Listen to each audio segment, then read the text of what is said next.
Hi friends, நம்ம இன்றைக்கி என்ன பார்க்க போகிறோம்னா, நம்ம சுரக்காய் விதை போட்டோம் இல்லைங்க, அது முளைச்சிருக்குது. அதை பார்க்கலாம்.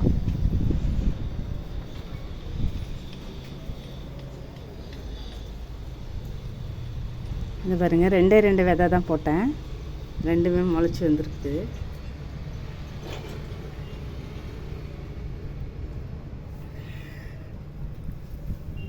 ஆனால் மாடி தோட்டத்தில் காய்கறியெல்லாம் போட்டு காய்கறியெல்லாம் வளர வைக்கிறது கொஞ்சம் கஷ்டமாக இருக்கும் போலங்க.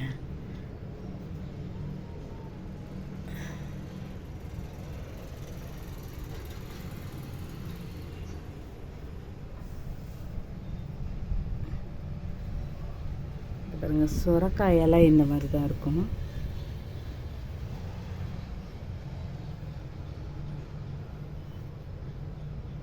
ரெண்டுமே முளைச்சிருக்கு, பார்ப்போம். ஓகே ஃப்ரெண்ட்ஸ், தேங்க்ஸ் ஃபார் வாட்சிங்.